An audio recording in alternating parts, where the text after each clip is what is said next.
Cases ہیں، اس کے علاوہ نیب اور سائبر اور ایف آئی اے مختلف کیسز ہیں 15-20 دو کیس ہیں، ایک جو ان کی مبینہ بیٹی والا اب نکالا، دوسرا توشہ خانہ والا جو اس میں حکومت کو لگتا ہے کہ نااہل کر دیا جائے گا. آپ کی سر قانونی رائے کیسے دیکھ رہے ہیں؟ ساری پولیٹیکل سر جو پی ٹی آئی شروع میں بنائی گئی تھی جس کے آپ بانی ممبر ہیں، اس میں اور آج کی پی ٹی آئی میں کیا فرق ہے؟ ابتدا تھی، اللہ نے ہمیں ایک بڑی قومی پارٹی بنا دیا ہے.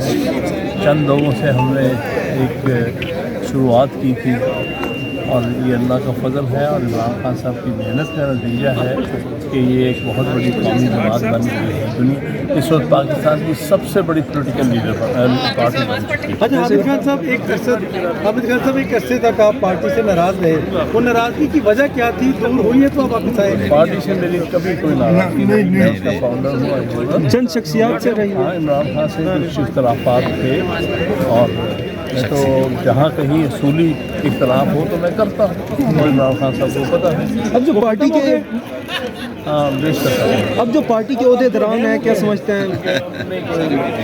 انہوں نے مانا کہ جو میں نے ایڈوائز کی وہ درست تھی. ہمیں سلیم خان اور سلیم جیسے لوگوں کو نہیں شامل کرنا چاہیے کیونکہ میری ان کی بنیادی طور پر ناراضگی وہاں ہوئی تھی کہ آپ نے اس قسم کے غلط لوگوں کو شامل کیا ہے، انہوں نے نقصان پہنچایا ہے، پیٹ پہ چھرا مارا ہے. وہ مان گیا ہے کہ غلطی. کیا سمجھتے ہیں اب بھی کوئی ہیں ایسے پارٹی میں لوگ، کچھ لوگ اب بھی ایسے ہیں جو نقصان پہنچا سکتے ہیں؟ فیصل واڈا بھی جن کے نام لے رہے ہیں. بہت سے. سر آخر پارٹی چیئرمین شپ سے ہٹانے کے لیے الیکشن ادھر ہاتھ میں کیا مگوئیاں بھی ہو رہی ہے کہ پارٹی سے چیئرمین شپ سے ہٹایا جا سکتا ہے